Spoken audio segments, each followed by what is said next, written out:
Hi, guys. Welcome back. Today, we're going to be visiting with Iron Mandy, and she's going to be talking about why fat feels safe. And she gives a warning. There's a little ugly crying here. I hope you enjoy. Being fat is like a safety net for me, and that sounds so stupid, but it is. It's like a comfortable spot for me. And like, if nobody really knows I was trying to lose weight, then if I put all my weight back on, then I don't have to be like embarrassed, and my pride won't be like hurt by that. And I didn't know that I was hanging on to being overweight as like a coping and safety mechanism. That was a pretty big shock for me. I'm still trying to like process that. So this is interesting because sometimes I tell my venters, I say, you know what? No one needs to know that you're on a diet. That way, if you quit 2 or 3 days in or 2 or 3 weeks in, nobody thinks, oh, she quit her diet again, right? But the reality is sometimes people want to let the world know, hey, I'm on a diet because there's some accountability there. Tell me where you stand on this. Do you like to tell people when you're going on a diet, or do you like to kind of keep it to yourself until you succeed? Let me know down below.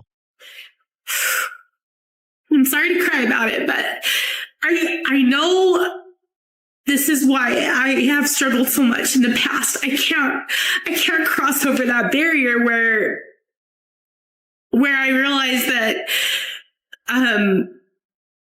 that I can't go back, that this is forever. That this isn't just like a diet. This is something I'm going to do forever.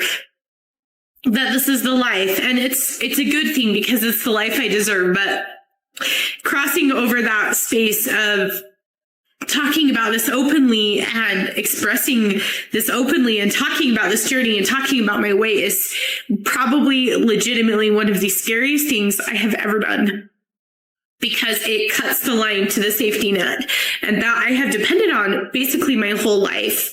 And I think we do that, right? Like, and I think that's what truly in my life has been holding me back and keeping me stuck. But her hands look like that of a skinny person. Now, here's the reality. Sometimes when people are 155, we think, oh my goodness, I would love to be 155. But if they're used to being 125 their whole life, maybe 155 feels miserable. The only reason I say this, she looks like she's a very healthy weight to me. Tell me if you agree or disagree with me. I want the safety net of nobody knowing that I'm a failure. And I really do think that to succeed and to become the person that I'm meant to be, and to step into the weight that I really am, not like that I know that I am inside, right? Like to step into that weight, I think I'm going to have to give up the safety net, because it was such a huge part of the journey. I did not think that I was the type of person that would hang on to this idea of being fat as safety.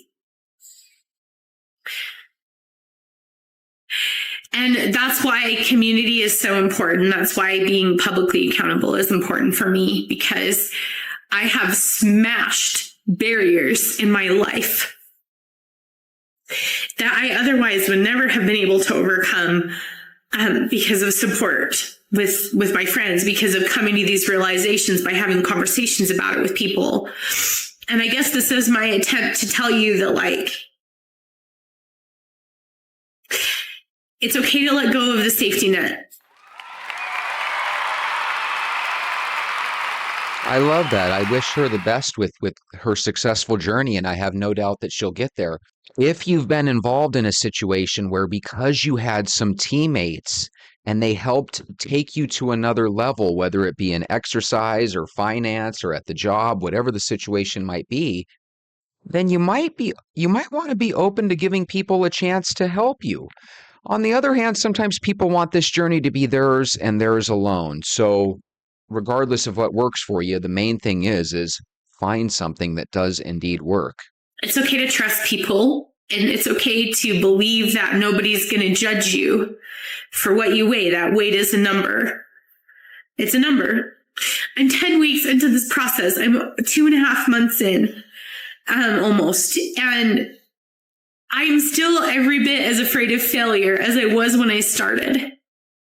That's my wild realization today. I'm going to let it sit in my heart for a little bit and let myself process this. We obviously wish her the best. Let's check out a couple of her comments. So Pac-Man wrote, "You look good, baby. You don't have to lose any weight." I agree. I think she looks fine the weight that she is. But again, sometimes it's hard to tell what people weigh below the chest in videos like this. Nikita Magadam 364 writes, "Ugly cry and shaking body for during stress crying. It's best for healthy." I don't know exactly what that says. Lazy Keto 60 says, "Your face looks so slim now. I see a huge difference in you." I think the fact that we're putting our lives on YouTube and discussing our weight issues is a good thing for us, as we won't go back to the unhealthy state we were in. You need to be positive and focus on who you're going to be when you reach your goal.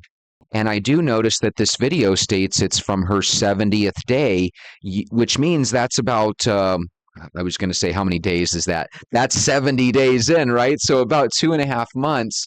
So the reality is that's usually around the time when you start to lose 10, 15 pounds altogether. So I imagine if anybody loses 10 or 15 pounds, their face is going to look significantly slimmer. Whether you want to lose 10 or 15 pounds, or if you would like to lose 50 or 60 pounds, I'd like to do it with you. I'm willing to walk with you every day. With that being said, why don't you guys go get your shoes? Let's go for a walk.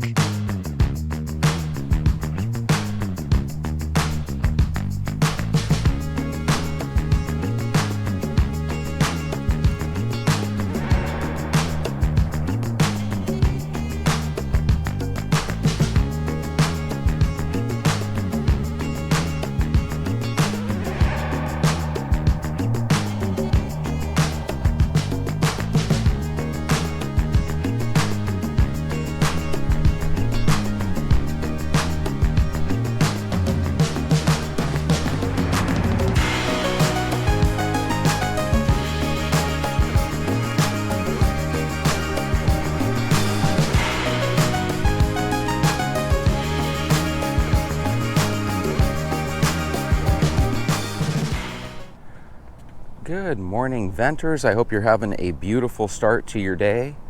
Today I was reading a story in the Good News Network about the Tang Dynasty. Apparently they found some old scrolls or whatever they're called, or murals. And apparently one of these murals shows a blonde-haired guy. And this is supposed to date back, this picture is supposed to show a scene from a couple hundred years CE. So I thought that was kind of interesting. A blonde-haired guy in China along the Silk Road from literally thousands of years ago. That's amazing.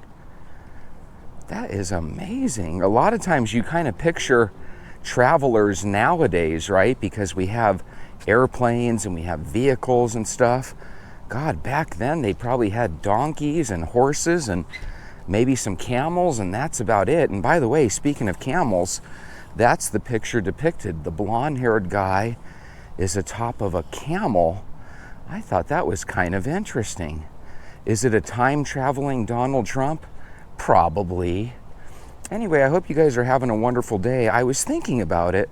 You know, we haven't really been talking too much about the challenge, and let me tell you why. In the first 90-day challenge we did, it was in March or April. It was at a time where the temperature was still decent, about 4 months ago. Now the temperatures, at least in the US, have been blistering hot. And I think we just, I think we gotta be honest with ourselves. Oh, look at that cat is deep in thought right there. Look at that cat. What are you doing? Anyway, I think we have to be honest with ourselves. I think a lot of people wanted to do the 90-day challenge, but I think they kind of psyched themselves out because of the heat. But that's okay, because think about this. Those that started with me 120 some odd days ago, 130 days ago, however long it's been, 4 months basically, you guys continued through the summer. I think that's because of the seasons. What do you mean, Jesse?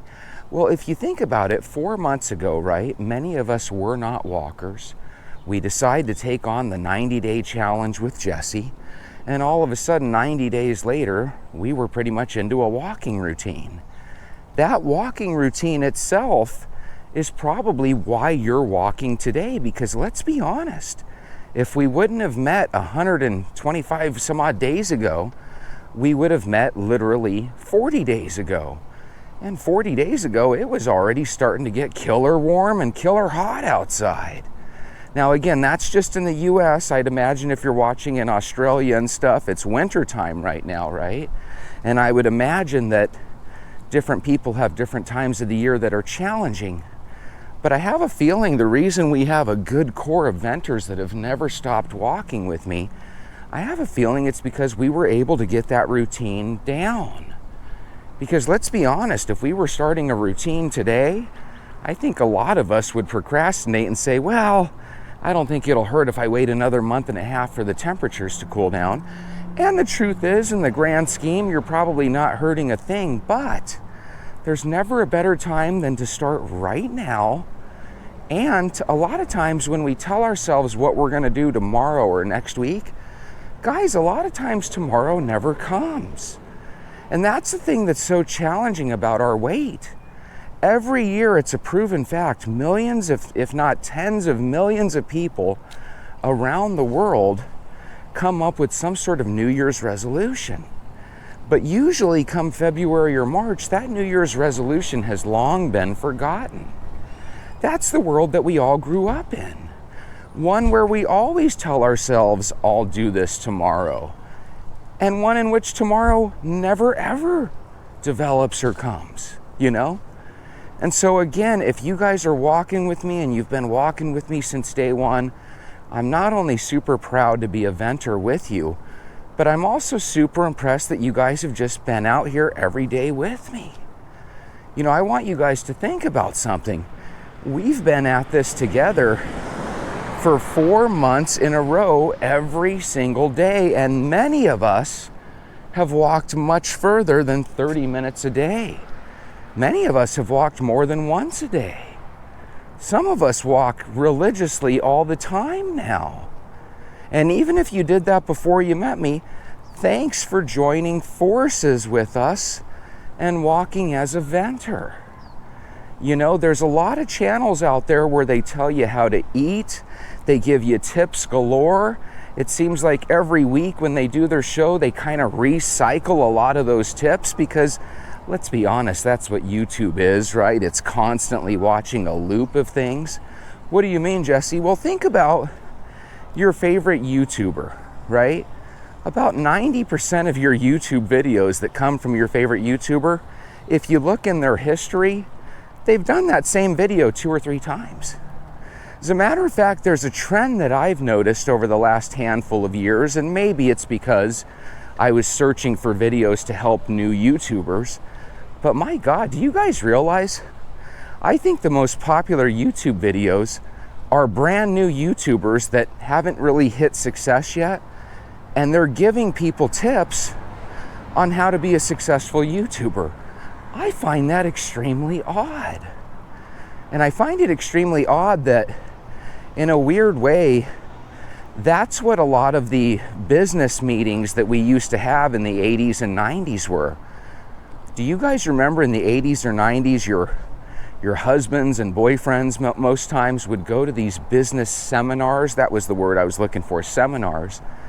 And these business seminar gurus, instead of showing them how to do a successful business in whatever business they were in, their business was getting you to start your business, right? Guys, that's what YouTube's become. It's become a lot of people teaching you how to start your own YouTube channel. That seems bizarre to me. Is there a market for it? Yes, and if you look at their videos, they get a lot of views. And some of you guys have tried running your own YouTube channel. Your YouTube channel might be on cooking or tips or exercises or movies or whatever thought you can come up with. But could you imagine starting a YouTube channel from scratch? and your game plan is just to teach other YouTubers how to run a YouTube channel, I think it's bizarre, but there are literally an endless number of videos like that. What's crazy is they're popular, you know? I've seen a lot of YouTubers, and mind you, it's because I've been watching a lot more YouTube lately for the show. I've watched a lot of YouTubers go from 300 or 400 subscribers where they're brand new, and then all of a sudden they'll have a video or two on, you know, how they had 500 subscribers and it changed their life, right? And all of a sudden you look up, and instead of 300 or 400 subscribers, all of a sudden they've got, you know, 3,000 subscribers. And then you look through their videos and you kind of see what they did, and all they did was a video on how their life changed with YouTube, and it's like, there's a million videos like that. That's the one problem with YouTube. Everybody's kind of regurgitating stuff. Why do I bring that up? Well, I watched a video yesterday, and if you guys have heard of this, let me know down in the comments. But the video pretty much said that basically what's happening right now is AI is a scam. AI is a bunch of overhyped malarkey.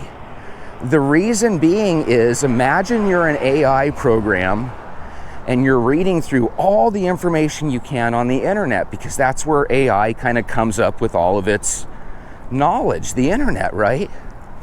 Well, the problem is we're getting to the point where the internet is all op-ed. It's a bunch of opinions. All the facts that are to be had and found on the internet, guys, AI has already found those facts. And so what happens is pretty much it starts, as they term it, eating itself. In other words, there is no new information being pumped into it at a rate where it can continue to grow and learn and take over the world. In other words, the only thing it's learning nowadays is new YouTube videos from new YouTubers that are telling people how to become successful at YouTube before they even have become successful at YouTube. So again, according to the videos I've been watching, and if you guys want to see some of these videos, just type in your YouTube browser, AI is overhyped, AI is a scam, AI is not true, and then you'll end up seeing these same videos I have. And I'll tell you, they make a rather compelling story, or a rather compelling narrative.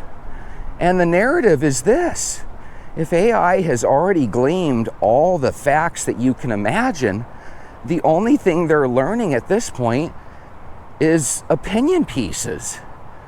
And that's why when you ask AI certain questions, it'll give you weird answers sometimes, you know? By the way, I asked AI. I'm surprised it answered, because one time I asked artificial intelligence in the form of Chat GPT. I asked it, hey, in a story, how would you guys help us in a war against, you know, China and Russia? And if you ask Chat GPT those type of questions, it'll literally tell you, I'm sorry, but based on my software, I'm not allowed to really talk about that. You know, we are here to help humanity. We're not here to hurt, right? Some weird answer that it gave me, and it'll give it to you too if you ask questions about war and stuff. But then I changed the question the other day, and I said, hey, if there was an alien force that used invisibility cloaks, would you agree that invisibility is a form of something that comes across as not on the up and up? It's a little suspect, it's a little shady. And I got AI to say yes. And I go, imagine a world where all of a sudden we have all these situations where all of a sudden people aren't having as many babies, we're having this population collapse, there's a lot of deformities and maladies in the womb, there's a lot of these plastics and stuff that are leaching chemicals into the water that we're drinking. A lot of people believe this is affecting our chemicals, you know, and our hormones and stuff, if you're a human being drinking water out of these plastics. There's also an uptake in all these medications that are having these weird side effects. And basically I asked AI, I go, would that be a way that an alien race would destroy us without showing itself? In other words, would an alien race that's cloaking itself already have bad intentions? And I got the AI to say yes. And then I asked the AI, in your opinion, what are the odds that what we're going through is actually some sort of weird warfare from some sort of alien or interdimensional beings? And I go, give me a scale of 1 to 100. I mean, is it a 100% chance or is it a 0% chance? And it actually gave me a percentage. It said anywhere from 0.1% probability that yes, the things we are going through in this country and in this world could actually be a form of intergalactic alien versus human warfare. What do you mean, Jesse? Well, first off, it said 0.1% up to like 1 point something percent. In other words, AI feels that there's a 1 in 100 chance that all the things we're seeing with babies being produced like they're being made, right? Babies are being born at a small rate. We have this population collapse that's upon us all around the world. You may have heard of it. If you haven't, Google or YouTube population depopulation bomb or population problem, and you'll see what I'm talking about. But here's the thought behind it. What do we do with insects? What do we do with cockroaches? Well, with insects, we throw these chemicals on our food, right? And the thought is it'll limit exposure to insects. Insects that eat these plants will perish, right? Because we have these insecticides on them. What do we do with cockroaches? With cockroaches, we've come up with these medicines that the cockroach can get a hold of the medicine, or the poison, I should say, and then he or she can take it back to the rest of the cockroaches. And we've got these poisons that can literally sterilize cockroaches, so it affects their rate of giving birth. And that's how we fought with these cockroaches. Would the cockroaches know that they were under attack? No, they're just eating cockroach bait, right? Or cockroach food. And they're taking it back not knowing anything, right? And maybe they live forever, but they're sterilizing the female cockroaches. We've done this with mosquitoes. If you guys remember, I think it was over Florida, they let out like a couple million genetically modified mosquitoes in an attempt, I believe, to kill off West Nile virus. So we have these weird situations where we use these same techniques to lower populations of insects. I think there's a chance that what we're going through in the world, where when there's a difference of opinion, you can't talk about it for fear of getting blacklisted from work, getting blackballed into your community, getting harassed. I think we can all agree there's certain subjects and topics that are literally taboo to talk about that we used to be able to talk about all the time without fear of repercussion. But now we have this situation where even when you and I have problems with the way of the world, God, we have to make sure that we take account of how every word that comes out of our mouth is spoken. In other words, we live in a world where nothing you can do is going to have a bunch of people backing you up. It's going to have half the people backing you up, and the other half of the people are going to be breaking you down. We're divided.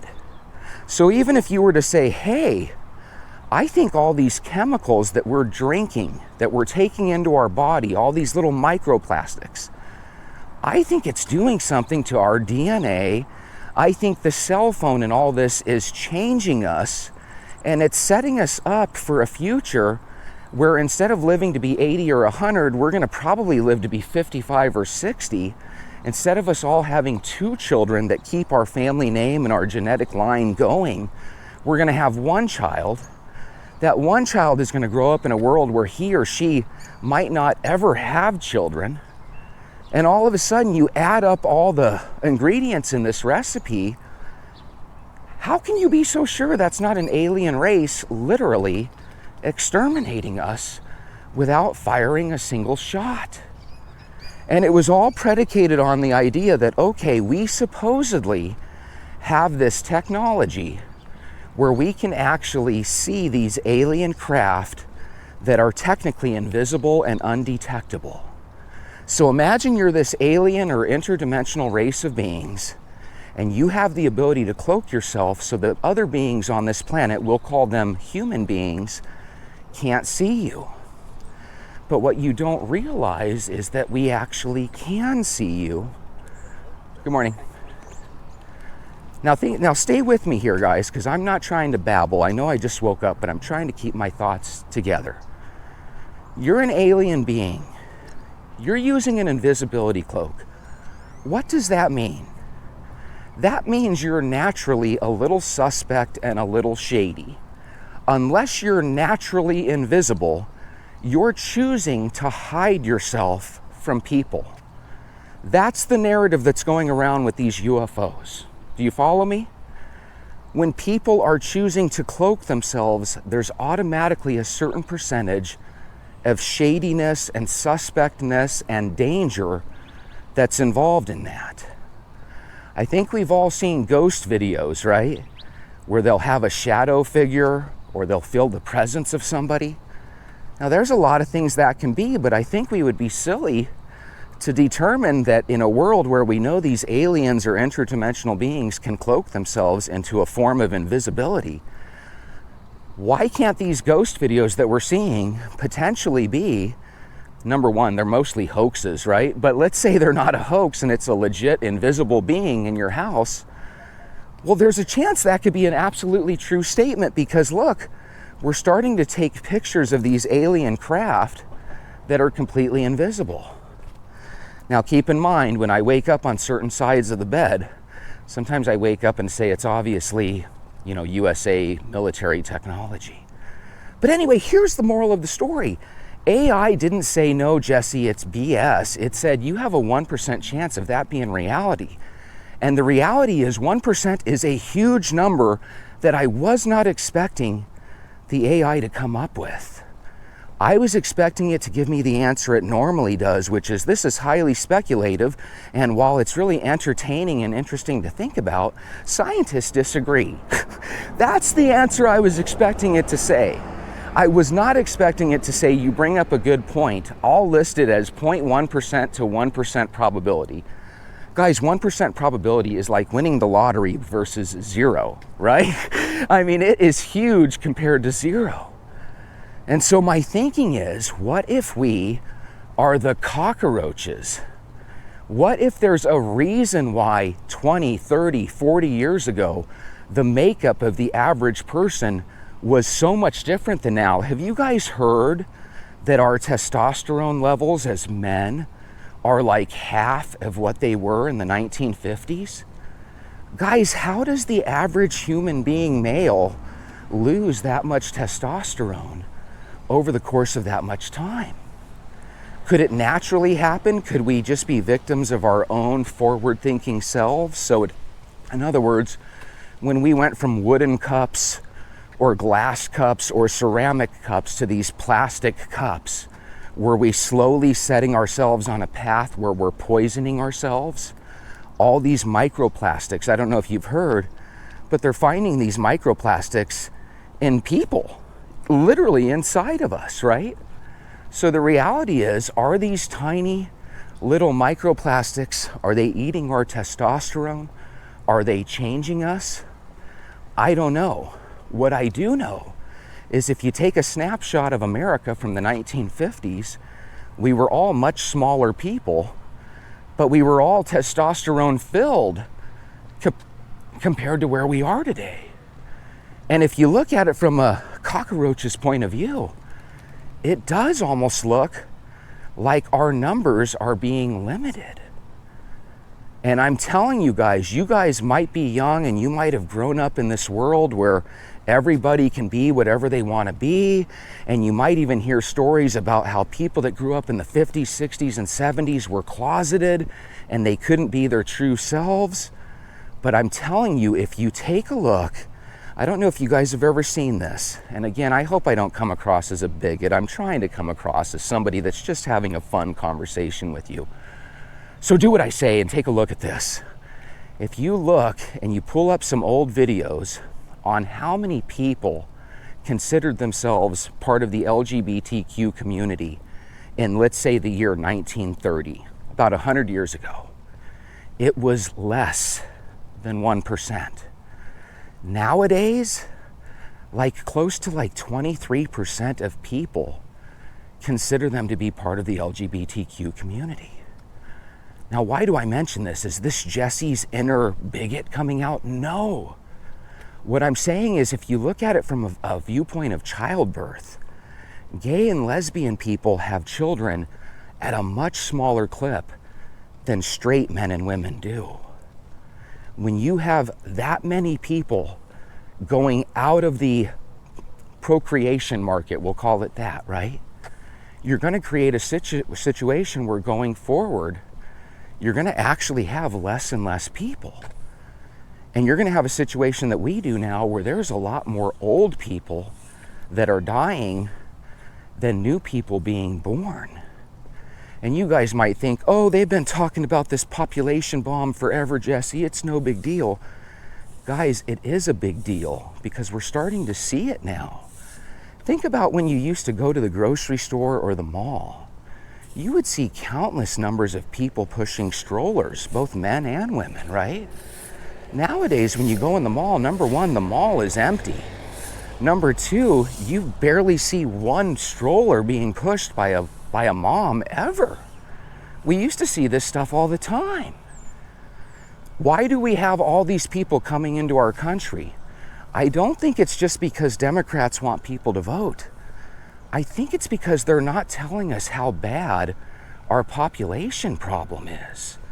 And I know when you say that, it irks people, right?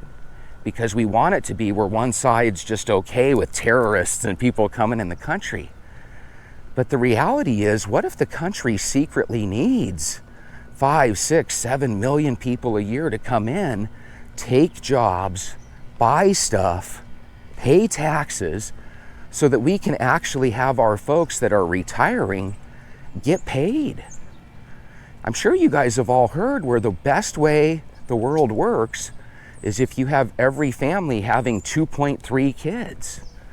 Well, now all the families are having slightly under 2. They're having 1.9 kids or whatever the number is. But that point X amount of kids that are no longer being born means that going forward, no one's going to be able to pay these people's Social Security. And we have a lot of people that are going to be adding to the Social Security problem every single day. Jesse, it's not a problem. We have seniors that need to get paid. That's right, Bob, we really do. So how do we do that? So normally we would have young people entering the job market, paying taxes, and then with all the elderly people that are retiring, there would be some people working to pay those taxes so they could get their Social Security check, right? A nice little ABC, nice smooth program. But what about when you throw a wrench into it? Oh yeah, a lot of kids, especially young boys, instead of getting a job, instead of going to college, instead of starting their career, they're in their basements being video gamers, being unproductive. So what would the world do to keep this trend going if it were actually an alien agenda? They would start coming up with things like UBI, Universal Basic Income. Why? Well, UBI might be something that they have to give everybody so that they can tax everybody so that they can still pay everybody their Social Security that they're supposed to get.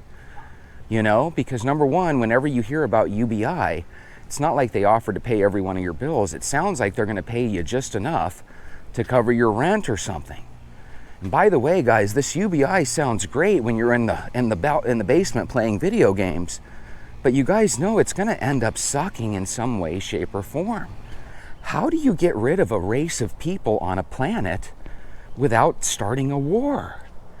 You would slowly cull their numbers. You would slowly make it where a good percentage of them were no longer procreating. You would make it where nobody can talk about these issues without fear of being harassed, blacklisted. Because let's be honest, I'm talking about this in the form of like a science fiction scary story because I just want you guys to think. But the reality is, even talking about these subjects, people are going to label me some horrible person. All I'm saying is that from an alien point of view, this could very well be some sort of weird attack, and it's designed in such a way where we can't fight it in any way, shape, or form, including in our thoughts. Because let's be honest, over the last 20 years, we've gotten to the point where nobody wants to talk candidly about anything for fear of repercussion. If you have a little extra time, go for an extra walk. We'll talk and see you tomorrow. We'll see you tomorrow.